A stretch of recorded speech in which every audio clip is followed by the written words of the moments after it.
Well, a very, very warm welcome to the Nürburgring. This is the start of the longest day. It's a Saturday morning and it's warm-up. 40 minutes for the cars that have had so much drama already through practice and through the various qualifying sessions. And unfortunately, we've lost one of the front-running cars, struck from the record, not going to be taking part, the Sport PHX Audi. Porsche, I beg your pardon, that Lawrence Vanthoor had a big tumble in yesterday out at the back of the circuit. Schwedenkreuz up to Arenberg, one of the favourites out. But right now, it's getting out onto the circuit. My name is Bruce Jones, and alongside my regular Nürburgring mate, Peter Snowden. Conditions look perfect. What's the purpose of the warm-up? Data collection yet again. Thank you, Bruce. Very kind intro there. I wasn't sure. I was a bit slow. I wasn't sure it was me you were talking to. Thank you. Yeah, there's always data to collect. We saw this at Le Mans last week, didn't we? When we had Hyperpole, and then followed by FP4 afterwards, and we said, why go out? And even Cadillac, that had locked out the front row, said, you never stop learning. You never stop learning. No matter how many rounds of NLS to do before the N24 hour, this isn't, of course, a round of NLS, but they still go and gather data. It's a 40-minute session, so you're going to get 5 laps, maybe 3, 4 if you count an out and an in, etc. And it's not many. It doesn't sound like a lot, but of course, in terms of kilometres under the belt and data on the laptop, 3 laps of the Nürburgring is 75 kilometres. That's a factor that always needs to be brought up, because even though we've been doing races here for a very long time at Nürburgring, it still stands out. But talking of standing out, you could pull some names out of the hat before arriving, but Kevin Estre would be the one you'd be looking for. You'll go in the sweepstake, and he absolutely delivered in top qualifying last night. A few of the other qualifiers had their own problems and were demoted, but at the end he was took pole by over a second. Okay, it's an enormously long circuit, but just under 26k. But there's something about Kevin Estre, and you had a very good point talking before we came on air. He was a bit busy last weekend, as were an enormous number of the drivers, particularly now GT3 is one of the classes at the junior class in the Le Mans 24 Hours. But of course, he was driving the prototype, so he's had to completely change the chip in his brain. The circuit could not be more different, but he came here and bang. I think it's just a barometer of how the top drivers operating at this level, anybody, whatever the sphere it be, whether it's a yachtsman or world-class athletes, cricketers, tennis, concert pianists, whatever. If you're at the top of your game, you're at the top of your game. And a measure of that for me was Estre last week at Le Mans in a Porsche 963 hypercar. The car gets disqualified from qualifying, put to the back of the hypercar grid. Therefore, he has to come all the way through. And did he? Of course did, because it's Kevin Estre. That's what he does. And then he comes to Nürburgring. Okay, he does know the place. You could say it's his job, dismissively. It isn't that easy to go from Le Mans in a hypercar to a week later the Nürburgring, the Nordschleife, in a GT3 car, and he's still at the top of his game.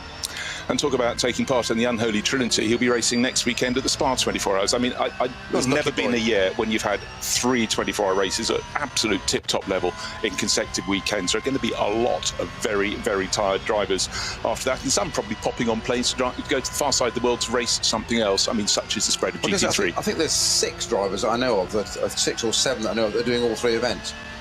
And again, in different cars, different circuits, different sort of setup, and they will have earned that August break, won't they? Oh, they certainly will. Not a bad grouping of circuits. No. Le Mans, like it. Nürburgring, like it a whole lot more. Spa, something completely different. Last year, the weather came to play here at big time, of course. It was the year of the fog, only 50 laps covered, and the race called early. And ironically, at that very moment, you'd already nipped out of the commentary booth to go and get some fuel for the car for the journey away. And you said, not far from the circuit is full sunshine, but the cap of the fog sat atop the circuit on the start-finish straight. As we started packing up the booth, we looked up, looking across the start-finish straight. Good grief, we could suddenly see the main tower again. It was changing, and as we drove away, we felt almost fraudulent, I recall. But anyhow, that was 2024. This is 2025. Still waiting for the time to start coming in. Let's just focus the minds. Of course, the fastest lap in qualifying, 8 minutes 12. It's a long, old circuit, but right now, looking at the weather conditions, it's hot. It's hot across all of Northern Europe at the moment. That's going to be something the drivers don't really feel too great about, but you just got to get on, haven't you? Yeah, I mean, I suppose relative-wise, you think about Le Mans last weekend, we're talking, call it 3:25 for a lap around Le Mans in a hypercar. So around here, a hypercar, probably 6.5 minutes, let's say.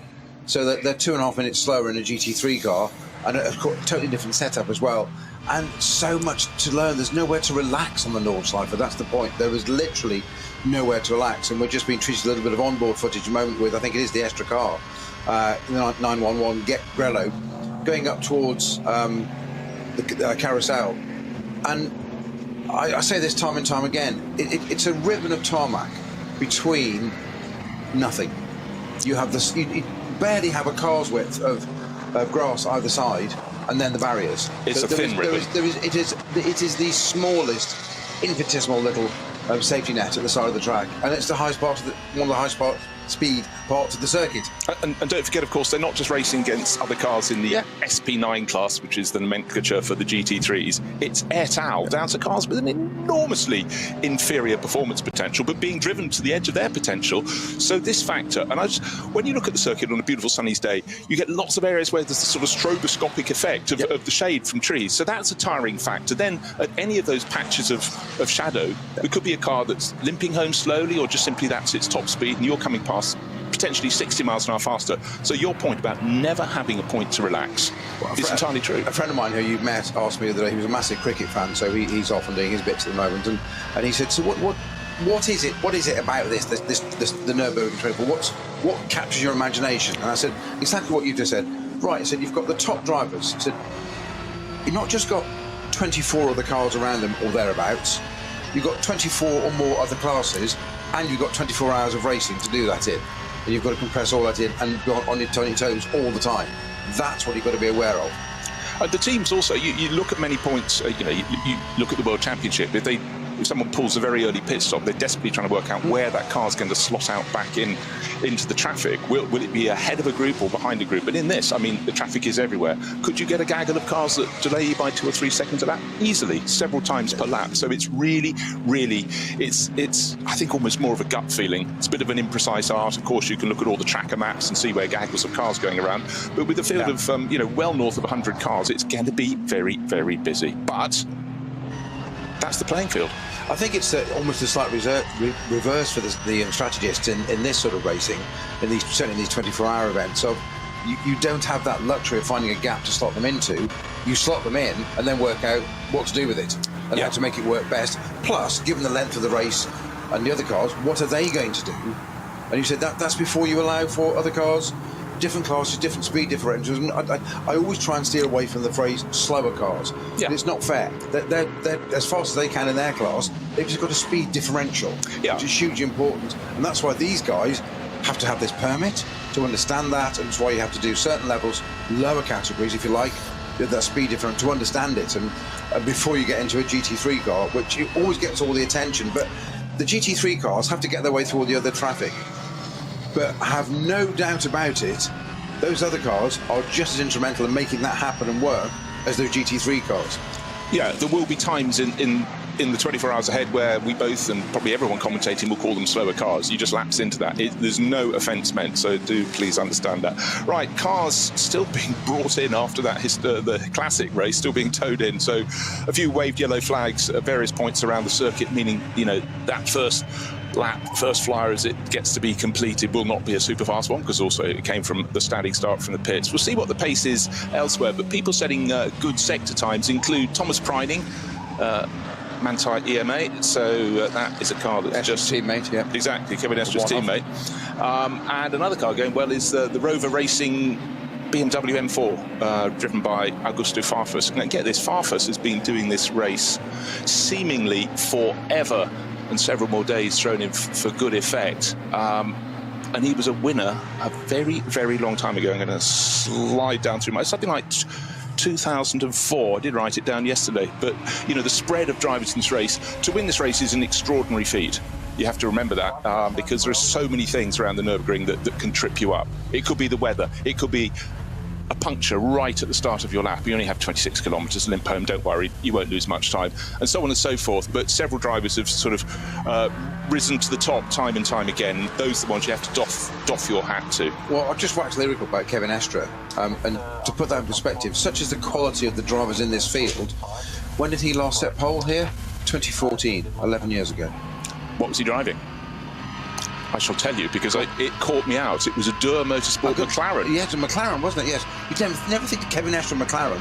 No, you don't. No, we've got a very slow Sven Miller. Sven Muller is just, well, that's obviously what it means. Yes. You're doing a little bit of translation as you go. Now, is that a problem, or, well, certainly I would have thought it probably is a problem, because he's keeping out of the way. He's moving, again, that's the knowledge of the circuit. So that's the 33 Falcon Porsche, 33 and 44, they're two numbers they often use. Yes, and he's pulling off to the side of the track there. What's the warm-up for? I'm just going to go back to that original question. Not breaking a car. Right, this is a car that's qualified 4th on the grid. Nico Menzer was driver at the time.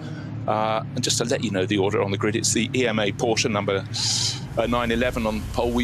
Thomas Neubauer, fantastic run on Yokohama's to put his Kondo Rinaldi Racing Ferrari second. Third on the grid, Maro Engel, Get Speed Mercedes. That looks pretty ominous as well. And then 4th is the car that just pulled to the side of the track. Metzgersfeld, that pulled off at, and we've been treated to some onboard footage there looking inside the car at Sven Muller, and he was clearly in communication with the team because he was nodding and pressing buttons on the wheel. So hopefully, it certainly wasn't an accident. He was pulling out of the way under its own steam or lack of steam.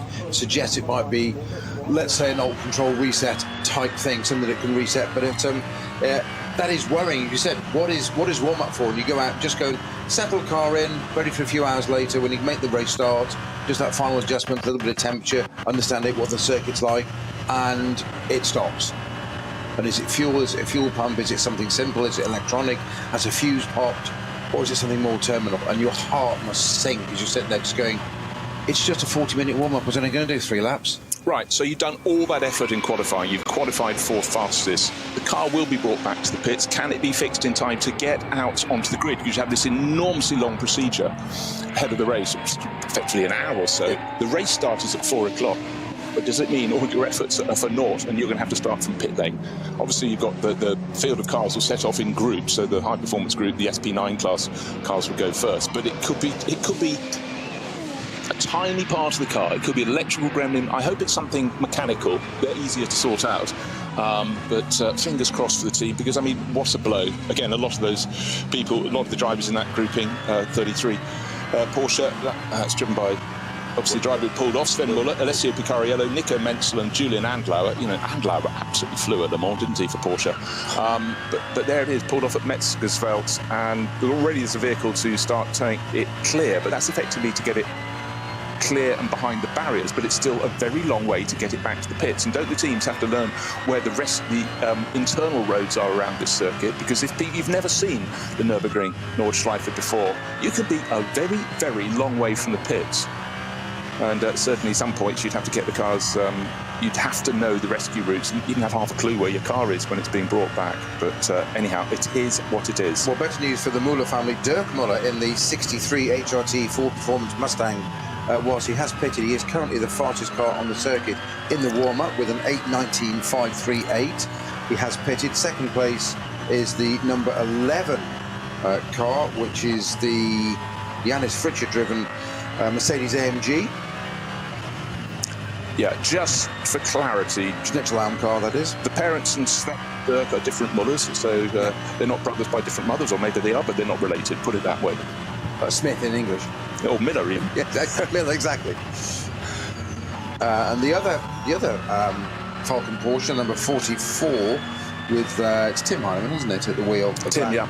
Well, he knows this circuit supremely well. He's done an awful lot of NLS Nürburgring Langstrecken Series races. And again, if you're coming to this as the opening round of the Intercontinental GT Challenge, because you've heard of the Nürburgring and a lot of your favourite drivers are racing here, but you've never seen the Nordschleife, this isn't the only time this year it gets used. It's used effectively about 7-8 times with this, not in the championship, but it's in the middle of the season. It's, of course, the big one. The other races, probably 4-hour races. We rather nattily call them the NLS. It's the Nürburgring Langstrecken Series, the long distance series. And one of the many great things about it isn't just the circuit, it's the way that it's run, and it's the way that drivers who want to take part in this race in the top class have to come and learn their craft. Not in the cars they'd be racing here, the GT3 cars that should be called SP9, the Nürburgring, but in cars that are lower nomenclature, no performance. And you sometimes flick through your list early in April and you've got down to about car number 184. You go, good grief, with someone like Jack Aitken in years gone past.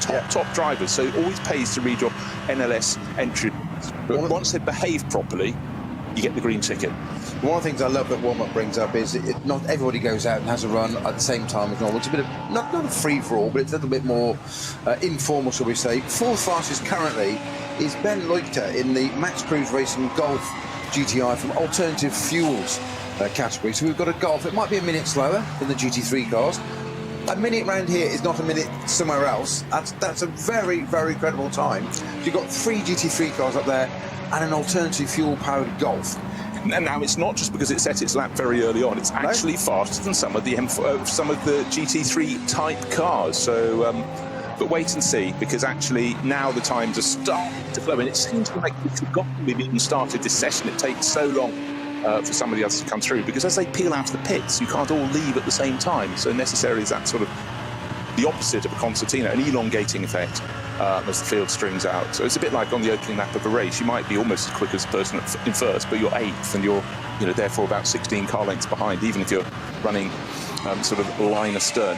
Right, quicker times are beginning to come through, but at the moment it's HRT Ford Performance. That's the Hout Racing team, founded by Hubert Hout. So much success on this circuit, and then since then in his business career and running the Ford Mustang. So the Blue Oval gang will be very happy indeed. But really the story, if you're just joining us, whetting your appetite ahead of this afternoon's 4 o'clock kickoff, local Central European time for the 24 hours, is the number 16 crew have been withdrawn. That's really unfortunate. A very large shunt yesterday for Lawrence Vanthoor, a winner, don't forget, in 2015.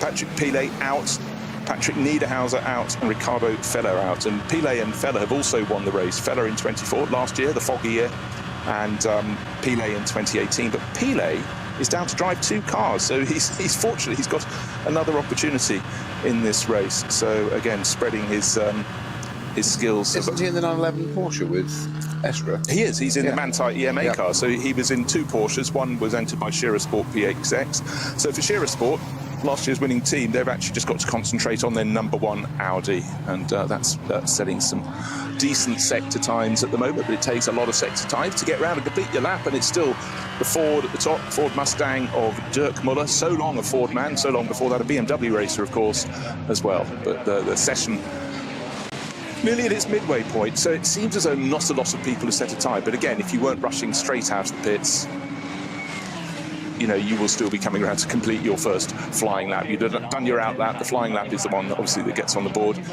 And for those that are out there and have had problems, I'm looking at you, Falcon Motorsport, with your number 33 Porsche. Let's hope you can get it fixed. But then again, if you decided not to run, that problem could have risen just at the start of the race. So again, it does have a purpose. Porsche's looking very tidy, but they're not at the top. It's the Ford Mustang at the top, number 63 of Dirk Muller. Second fastest, a man who knows this circuit forward, backwards and sideways. And it's Kenneth Heyer, the SR Motorsport by Schnitzelarm Mercedes. 4 seconds slower. You think that's night and day. Just remember, the circuit is 26 kilometres long, or in old money, getting close to 16 miles. So it's an awfully long circuit. This combination of the first part of the Grand Prix track and then going out onto the real stuff, the full metal stuff, the Nordschleife itself, those 2 lefts, the last time you breathe, as you go through Sabine Schmidt's curves, it gets really properly seriously. I just love that first sector out of that, when you go through Hatzenbach and Hocheichen, and then it gradually opens out Kittelbacher and away. But that first section through Hatzenbach, no wonder about 45,000 people put up their tents, their trucks, their hot tubs, their dry ice machines, and they sit there with their cold glass of beer, or glass of cold beer if you want to put it the other way around, and it's just a brilliant place to watch the cars. Well, there's so many layers to it being a perfect spectator area there, isn't it? Because the grass banks are elevated, so you can actually look down on the track, so you get to see them appear. They come through Sabine Schmidt's curve, as you said, off the Grand Prix circuit, relatively slow, 180-degree hairpin, which you always say, it's the gateway to the Nordschleife. It's on the GP circuit, the sanitised bit, where there's massive wide track, huge gravel areas, runoffs, all sorts of big safety net. Yeah, I jest a bit, and all of a sudden there's this pinch point, and no better name could have been chosen to start the transition from the GP circuit to the Nordschleife than Sabine Schmidt to right, now focus, boys and girls, this is the real circuit. And you suddenly get this roller coaster of lefts and rights and don't forget, as we said last time, there's bits of curbs you can and cannot use there. A track walk around here takes a day, effectively. It's good for the boys, though, good for your step count. But the spectators can sit above, can stand above and watch these cars coming through here. And of course, that first lap is the one where you get a little bit of freedom for the top class, as in the fastest class cars, the SP9s, GT3 cars. They'll get effectively about a lap and a half maybe, of running with themselves, and then you start to get to the back markers. Very quick little stat for you, very interesting to hear. We talked about Kevin Estre being on pole finally after 2014. When was the last time an N24 was won from pole position? I did look up that figure, and it's something like 14 or 15 years ago? 2008. In my money, that's roughly 14 or 15. Yeah, I didn't disagree. With a little change. Yeah. I was just actually thinking when we were talking about the sort of notion of going around the Grand Prix circuit, and then you get to those two lefts named after Sabine. I ought to explain who Sabine Schmitz is. Yes. Was, because alas, we lost her to cancer a handful of years ago. She was someone who literally was raised on this circuit, did so many passenger laps, but also a two-time winner of this very event when she raced under her maiden name of Sabine Reck. Both times in a Scheid Motorsport BMW M3, and 1996 and 1997. She became especially well known in the UK when she joined the Top Gear crew a long time ago and just did fantastic stunts. Real personality, enormously missed. But just going back to the point about leaving the Grand Prix circuit and then it suddenly gets series, I can just imagine a friend of mine going, yada, yada, yada, ooh. She does that quite a lot. But it is just magnificent. And today the conditions are tip-top perfect from the driving point of view and possibly the tyres point of view. They'd rather like the temperatures to fall by about 5 degrees. But to finish my point very quickly on that last time from pole position, 2008, it was Mark Lee, Roman Dumas, Tiemann Bienhardt and Marcel Tiemann driving a Manthey Porsche.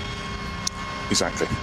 So these things, sometimes a thread runs through something, and you cut Olaf Manthey in half, you cut the Nürburgring in half, cut Porsche in half, put them all together, you've got 1.5. But it's right here. You don't just keep winning events By accident. No, it doesn't happen. Great shame, as you say, to see the Shearer Sport Porsche ride with no Shearer Sport PHX as it was Phoenix, now Shearer Sport PHX. Synonymous with Audi, which is why it's slightly surprising when you said about Kevin Estre earlier driving a McLaren all those years ago. I've forgotten he'd done that. He must have been in kindergarten at that point when he was driving a McLaren. Didn't even know they made McLaren race cars then when he was that young. Shearer Sport, Audis running that Porsche. They've won a round of NLS this year. Great shame to see that car out. Is it a Porsche one this year? I don't know. You cannot discount Manthey, Shearer. The Mustang looks to have the pace. Has it got the endurance? I don't know yet. It's not. I'm not doubting it. It's a question mark still. It's certainly got the pace, and in some ways it shouldn't have. Looking at the technology and the ethos of that car against a modern Porsche, big front-engined Mustang. Does it work? Should it work? I don't know. An Aston shouldn't work on the same basis. AMG, Get-Speed, Mercedes and others, Schnitzel, should they work front-engine? And that's one of the things, again, I love of this. You've got such variety of thinking and design philosophy. We put them on the track and they still all work. The Mustang, I think, I wouldn't discount it for a very good finish.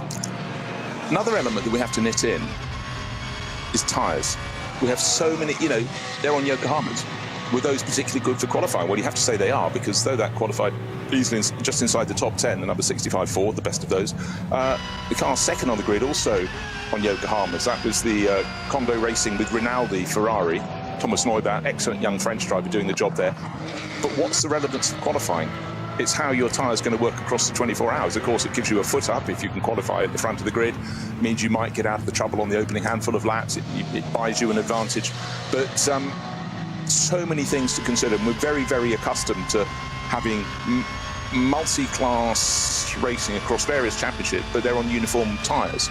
This place, of course, you suddenly get a temperature swing. And we've seen this over the years here when it gets to nightfall. Tonight, I don't think it's going to cool down too much, but other times it has. And suddenly, one brand of car may be on a particular tyre, and suddenly they come into it. They get their sweet spot is until it warms up again on Sunday morning, and it does look as though it's going to be a very warm summer Sunday here as well. But well, that leads me very neatly into a comment that was made by Estre after pole position yesterday, was that the temperature, total contrast to last year where we had the shortest race on history delayed by fog, and not very good temperatures, to say the least. Then we went racing.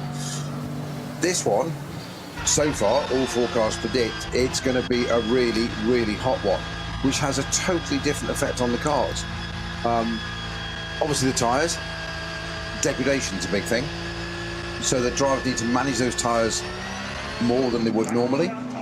And of course, the engines operating at these speeds and temperatures for longer, they're racing machines, they're thoroughbreds. They have a very small operating window. That's why they don't like really ticking over that well and that kind of stuff, or often won't restart because they're too hot if they're spud and stalled or something like that, because they're not road cars. They're absolutely not. They have a very, very small competitive operating window. That's changed because of the temperatures. It's going to affect things enormously. I think we could see a whole load of variables into this race. Well, so that I say fantastic, because I mean that's the nature of the game. You can come at things from all angles, but the Nürburgring 24 Hours, over the decades, it's risen, it's fallen. Sometimes you had some incredibly competitive crews at the front end, but not a lot of depth in terms of quality at the top end of the field. There's always been depth because the fields have always been enormous. But you have to say, the last 10 years, this event has got better and better and better. There have been spikes before when you've got works teams and top privateers teams at the top, but the spread of GT3 as a sort of global formula has enabled more and more cars to enter the top class here, and that list I think we've got 20, I could do the numbers, 27 cars, I think, in the top class. However, we mustn't forget that an awful lot of other classes up and down the field. I mean, the Cup 2 class Porsche 911 GT Cup class cars is chock full, etc., down through the classes. And in fact, that one, quite often, they get to lead the race early on because they make their first pit stop after the SP9 GT3 cars do at the front of the field. So they get their moment in the sun, very, very competitive, always close in times in qualifying. But you have to, I think, to really enjoy this race, I think you need to decide when you're watching. You can draw up, wherever you are in the world, you can draw up the live timing, so you can scroll up and down, choose a class, take a look at a class, and you go, let's look at the Porsche Cup 3 class. There's so many things to look for, and we can't tell all the stories as they unfold. We'll try and pick out the top ones, but there is such diversity in this field. And I tell you what, if you go and look at the entry list, you'll find some very well-known names dotted the whole way down the order. So a lot to look for. Don't just follow the images on the screen. Go and find your own stories, and I think you'll really find it very, very rewarding indeed. The one thing I don't think you'll find, unless there's a sudden thunderclap overnight, it does look as though the weather should stay hot and dry for the remainder of the race. And with that, the thunderclouds rolled in. Exactly. As our colleague, and I don't want to steal the thunder, see what I did there, of our colleague Joe Bradley, more of whom you'll hear later during the race weekend, he always describes sports car racing, and especially a 24-hour race on a circuit like this, on this theatre, it's a high-speed game of chess. And I've often used that line, so I always credit you for it, Joe. But it is exactly that. It is a high-speed game of chess, because just when you think you've got the advantage, or you haven't, somebody else is watching your strategy and thinks, hang on, we'll take advantage of that. It's like we were saying about, you don't have that luxury as you have in other series, single mate series with, say, a control tyre. There's so many variables that somebody's been doing something, we'll take advantage of that, and it may not appear to play into their hands right now.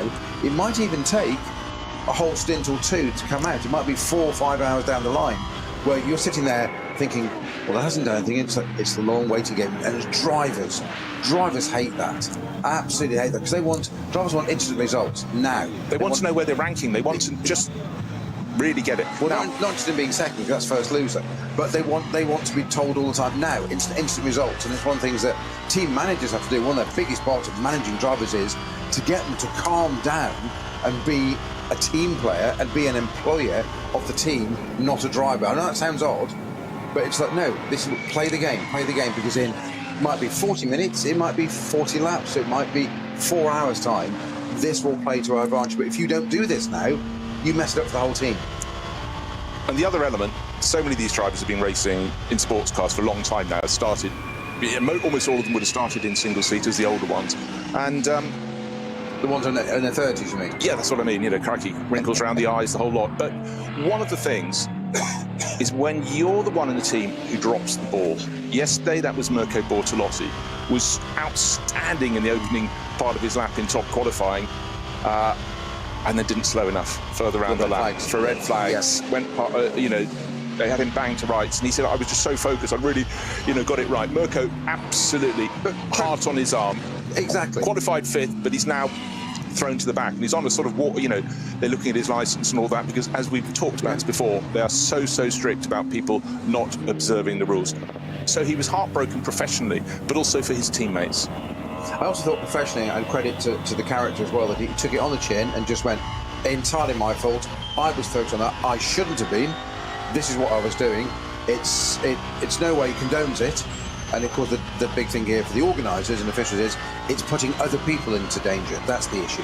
Yeah, and when you run an event on a circuit as gargantuan as the Nordschleife, you absolutely have to be confident that all of your marshals and people clearing up cars that have crashed, cars that have just pulled to the side, can do so in safety. And bear in mind, there are very few points. You've got a long line of sight, unlike a regular racing circuit. So all those factors. Haro, right, there's one crew in this race driven entirely by Austrian drivers. East Talent Racing team, Simon Reicher's team, but Max Hofer has just put that second fastest on the timesheets, albeit 2 3/4 seconds slower than that seemingly excellent lap from Dirk Muller that's put the number 63 HRT Ford Performance Mustang to the top of the charts. But that means there's a little bit of movement. It also means we've got manufacturer variety. At the moment we go Ford from Audi, from Mercedes, from Porsche. It's a pretty good mix at the top. Best Ferrari, by the way, is not too much further down. It's the Kondo racing car. Thomas Neubauer did the pole, did his lap yesterday. It's David Perel, the South African driver, who's got it about 8th on the time on the shot. front row next to the Yes. Yes. Yeah. For the actual quote for the race. Yeah. And having talked about Mirko Bortolotti, he's in the Red Bull Team-Abt Lamborghini on Motorpoint. He had it yesterday. It's now in the hands of Danny Juncadella. And it's when you look at some of these crews, you just look at the sheer quality of the drivers. And when you look at their career histories, I've got a file. It's so analog you wouldn't believe it. But when a driver wins a championship, that championship gets highlighted, and some drivers have an awful lot of more black ink on theirs than others. And lots have come second and third, but the likes of Bortolotti, the likes of Juncadella have won championship title after championship title, so they're pretty good. 7.5 minutes remain, and it does seem quite a few cars have managed to get 2 flying laps in. Oh, and I praise Danny Juncadella, and he goes to check out the conifers on the outside of the carousel. That was very close. Yeah, and he was being pushed around the circuit by the purple nose, pink and purple Getspeed Mercedes, car number 17. That's shared by Ralph Aron, Lucas Auer, another Austrian driver, Adam Christodoulou and Mikel Grenier. I think Grenier is on board. But that was right in behind. It's unusual to see, a driver like Danny Juncadella make a mistake, and he went super high. He got into the concrete inner line on the carousel, and so nearly. Then he goes up, the slope eases away, doesn't it? If you're not on that concrete inner banking, it's less steep. But he was right up to the white line, and behind the white line about 4 centimetres, and then he got the barriers at the carousel. But somehow, I think by breathing in, he managed to miss them. Well, I guess I need to probably explain for listeners of my exhaling.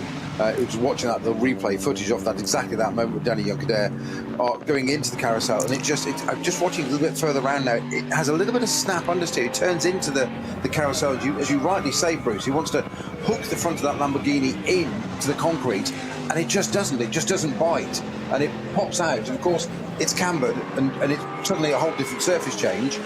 And next you know, he's heading with a lot of left-hand lock on towards the barriers. How he didn't connect with the barriers, I do not know. That was a very, very close escape. He's staying ahead of that purple Mercedes for the rest of this lap, but watching that car, I think the Mercedes is backed off a little bit to say, I'm just going to give you a little room in case you have your own moment. But the front end of that Lamborghini Danny Juncadella, it's warm-up for both of us, cars and commentators. Just doesn't look like it's dialed in and wanting to go where Danny Juncadella wants to put it. A man that was quite unhappy at Le Mans last week when I interviewed him as well, wasn't he? About balanced performance and stuff. He was quite brief in his reply, I feel. Curt, maybe. Yes. To the point. Under pressure. So, not too many minutes left. 5 minutes left in this 40-minute warm-up. It's running through till 12:40 local time and race kick-off 4 o'clock in the afternoon. The weather is fine. It's very, very hot indeed, and an exquisite field of cars lining up. And ever the Nürburgring has a busy agenda. I do remember covering the sort of classic race in the morning last year, and we went down on one of the practice days to see them go out, possibly even for qualifying. I remember standing and about 50 cars came past. I went, impressive field, followed by another 50, and then probably about another 30 for good measure. So it's not only the main race that has so many cars entered into it. So just to reiterate, the official entry list was 136 cars for the ADAC. Ravenel 24 Hours of Nürburgring for this year. The number 16 has been withdrawn. That's the Scherer Sport PHX Porsche. That was the one that Laurens Vanthoor crashed last night. He's shaken up. The car is broken up and will not be participating. He decided not to enter a spare. And again, one of those things. And going into Schwedenkreuz, looking at the replays, Laurens ran a little bit wide, hit the curb on the right, and it just started to turn the car. He went on the grass verge along the right, and then it was spat across the circuit. It was, and he very nearly, it was airborne when sometimes when you hit the tyre and then that sort of goes you up. But in fact, the tyres did exactly, it was tyres and barrier there on the outside of the corner. But the problem with that, one of the favourites scratched. One of the problems with that kind of accident from the driver point of view, and hence the car is now pretty well destroyed, is that it hasn't scrubbed off any speed connecting things on the way to the point of the barriers. So it's gone in very hard. It's a massive retardation, which is why he's so shaken up about it. And he did say, Vanthoor, that it's possibly one of the biggest accidents of his career in terms of simple G-force and retardation. Not a good one. And who was the first person to go and check he was okay and spend some time with him in the medical centre? Kevin Estre. Yeah, well, they've fought some battles together, haven't they, over the years? But, the respect is absolutely palpable. And I think Laurens said something about it wasn't good for him physically or sort of mentally, in terms of, you don't want to lose your mojo. But also, he did say maybe it wasn't the finest moment for that regular podcast he does with brother Dries, will presumably give him no mercy. They've got history in that department. And at this race. In this self-same race, we will draw a veil over what we're not going to describe for you. But they are hyper competitive. And don't forget that Dries, the younger of the two Vanthoors, had to stand in the back of the garage for years while Laurent was racking up win after win. And he learnt, and then got stuck in, and just treats him like another driver. Away from the track, they're very entertaining, but when the helmets are on, the gloves are off. Ford Mustang, number 65, in the pits at the moment. Dirk Muller is the driver who set the time. And it's out on track. It's Dennis Fetzer, one of the sister cars. There are 3 HRT Ford performance cars, but classic case, you look at a car, it's a bit like in the old days, if you were at a circuit, you put a stopwatch on a car, it would then never come round again and report to the pit. So I was about to say Dennis Fetzer is going to show us what he can do. We've still got 2 minutes until the checkered flag will end this 40-minute warm-up session. But he's doing what a host of other drivers are doing. They drive out from the pits, down around the part of the Grand Prix circuit they're using, and then dive the back entrance into the pits. They've obviously decided they don't need another 25 kilometres or so. So just a little systems check at the end of possibly an earlier run in this warm-up and bringing it home. But still, the track will probably have a good 100 cars out on it. So this session will continue after the checkered flag falls until the last of them is brought home. And then they'll be thinking what they want in terms of mustard on their ham for lunch. And we'll proceed. Of course, I don't know. What did you used to eat, Snowy, before you did a race like this? Was it a full lunch and absolute carafe of wine? Absolute opposite. Very, very, very little, to be honest. Was that a combination of nerves or just thinking I will eat little and occasionally as required? Literally treat it as fuel rather than eating enough to keep you going. But personally, I think everybody's different. I personally didn't like. I didn't want to be full of food and whatever, just driving around, bounce around circuit in a car. Just not comfortable. So I'd rather be hungry. And literally, I'm hungry then becomes mentally hungry as well. So you're more aggressive, theoretically. Insight to a driver's mentality there, as in quite mad. But there you go. Just quick note on that HRT Mustang, by the way, 2 points. It hasn't been bettered its time. It's got close to it. So the Marango in the Get Speed Mercedes has now done an 8:20. Bear in mind, Mustang was a 19.5. And Krones in the Rover Racing M4 has now gone third place to an 8:20.3.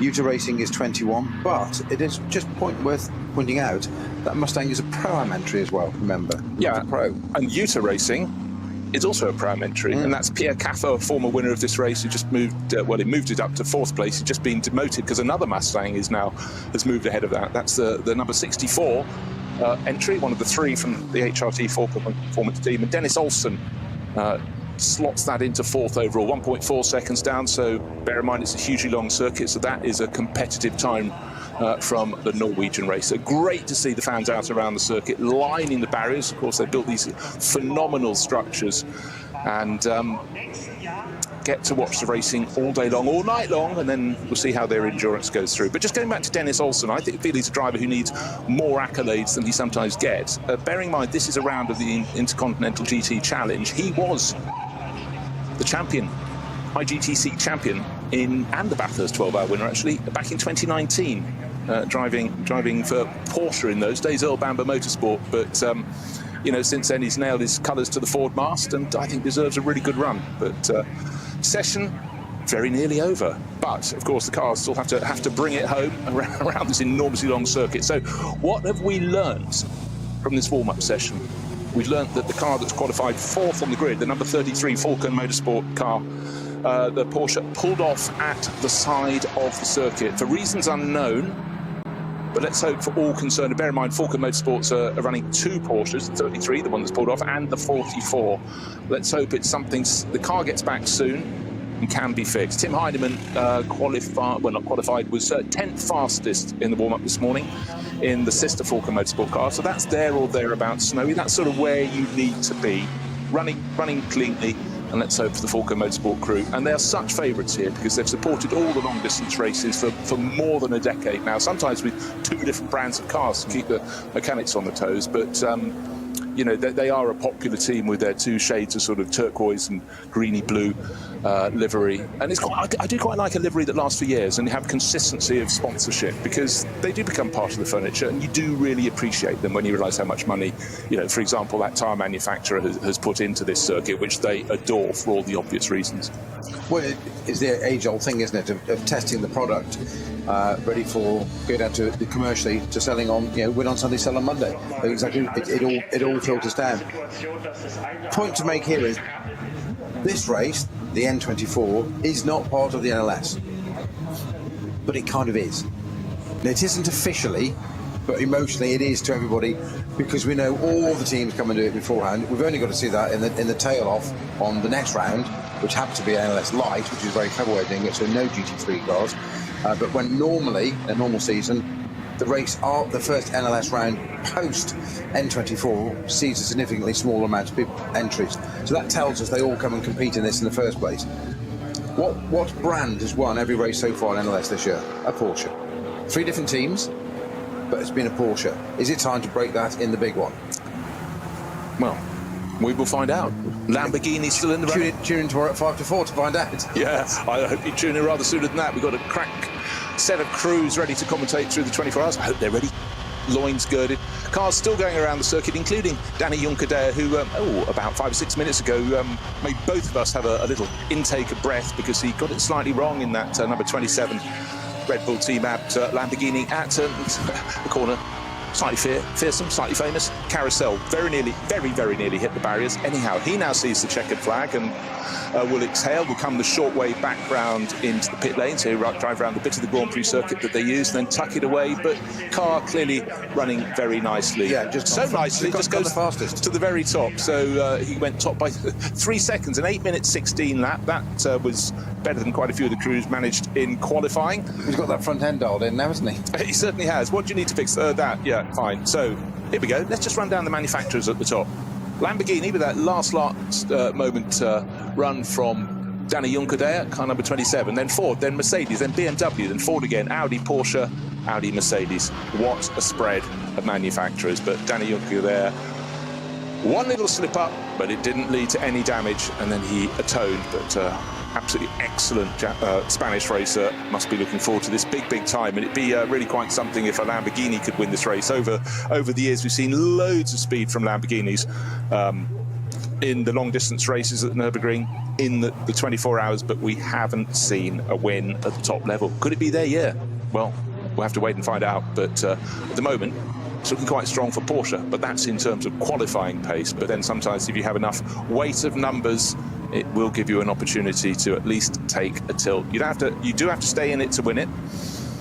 Last year, of course, weather was a massive factor. When I say weather, I mean fog, thick fog, and it meant we couldn't necessarily get the safety rescue vehicles to be able to evacuate anyone who was injured in the night. So it was decided eventually, when it just wouldn't shift from the high points of the circuit like Herach and around the pits, that the end was brought early, but only 50 racing laps. Remember last year in the night, there was an update they'd give an update and say next update at 2 hours time. 2 hours time. So on and so forth. Which unfortunately is absolutely the best that the officials can do, and that they cannot be anything other than complimented for trying to deal with it at the time. They've only got in front of them exactly what everybody else has.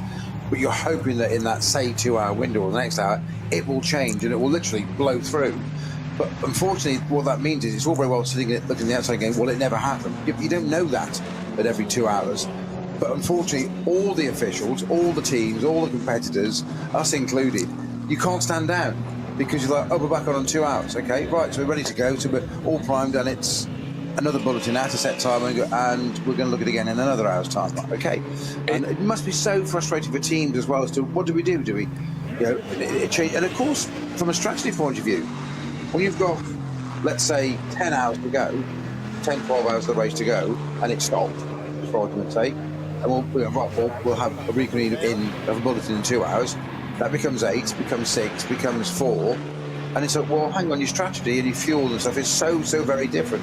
So they're constantly readjusting. And I think we did actually didn't we, a few laps behind the safety car last year? Yeah, no, they came out and I think they tried. They did about 2 hours, I think. 5 laps, 6 laps, something like that. But of course, running at really abated pace. Yeah. Right, things are still changing because, of course, when the checkered flag drops here, there are still so many cars around the circuit and it takes a long time to come through. And Jesse Krohn has just moved up into second place overall in the number 98 Rover Racing BMW. So at the moment, it's Danny Juncadella top for Red Bull Team Abt in his Lamborghini, down to third place now for Dirk Muller, who for so long sat at the top of the table in his Ford Mustang. And they've all been demoted, but not all.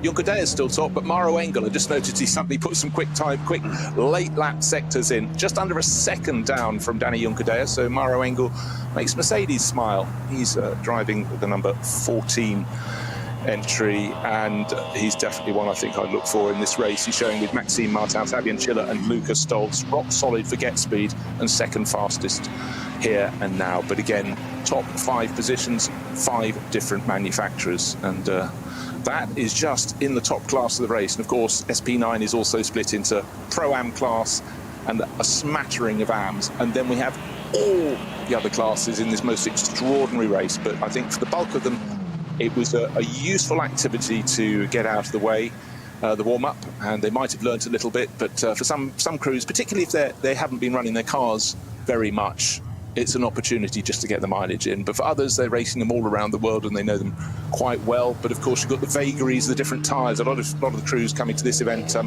using a different tyre manufacturer to the one they use in their regular championship season. But job done for Danny Juncadella, so Lamborghini top of the table. And I think the last few cars are just beginning to run in. And by the way, just looking down the charts, the best car not in the SP9 class is 17th overall, best in terms of speed, car number 94, Sante Royal Racing. It's, of course, all Porsche Cup cars in that class, 911 Cup class cars. So good job for them. But just to give you a measure on how far they are away from the ultimate pace, that's nearly 23 seconds down on this long lap from the fastest car. Of course, you wouldn't expect them to have the same pace around the entirety of a lap as an SP9 GT3 car, but for Luca Rettenbacher, job well done, and he'll have some bragging rights there. So last few moments as the drivers come in. For a lot of them that weren't taking part, they'll have had a sort of beady eye on the screen in the pit garage and probably quite glad in some cases not to be getting their race suit on just yet. There'll be plenty of suit time for them later in the race. But conditions at the circuit looking very fine indeed. The array of cars remarkably colourful. The liveries get more and more flamboyant every year for this great race, but just the sheer depth of the number of global superstar drivers. It grows and it grows. I think just going back to your livery comment, is that I think part of that is the advent of technology, that things are now vinyl wraps. So you can design something on a computer, and this is how I want it to look, and then create it and create a wrap and put it on, whereas it used to be artistic and paint and stuff, and now of course that's thick, and as in it's quite thick paint, you don't want it runs and stuff, so they just wrap things now, have done for donkey's years, but they can be so much more expressive with the designs. Well, I tell you what, if ever you can see a Japanese racing livery, they are super flamboyant. And Andrew Haryanto, who also races under the name of Andre Canard in the Far East, his cars are always covered with duck logos, hundreds of them, so thank goodness they're not being hand painted. But a clean session there, I would say, but just fingers crossed for Falken Motorsport, they can get their number 33 Porsche back to the pits, and whatever has gone wrong that left them stuck at the side of the circuit, hopefully it's something that's fixable. So for Sven Muller, he was immediately on the radio telling them, right, I've pulled to the side of the circuit, cars out of harm's way, and hopefully reporting something that will give them a bit of a guide so they can get around to working out how to fix it. But at the Nürburgring, it is the calm before the storm, and I'm just talking about the start of the race. We're going to have more than 130 cars powering away. Not all together, they'll start in their various performance groups in clusters. So effectively, you're down at the first corner. You get 3 race starts to enjoy. It's coming up. When 4 o'clock. When one is not enough. You have 3. Entirely so, but it does, stretch the field out. But it means they all get their equivalent of starting on the front row of the grid if they're at the front of the individual groups, and they're grouped according to their sort of performance potential. But the SP9 class cars, that's the ones that race globally as GT3. They, of course, are at the front grid. They'll be kicking off. But there were a few problems after qualifying, and a couple of cars were ride height infringements, including the 65 Ford Mustang and also the number 35 Walkenhorst Aston Martin. That's got Christian Cronjes in. But for now, that is that. Do come back and join us at 14:30 local time for the countdown to the Nürburgring 24 Hours.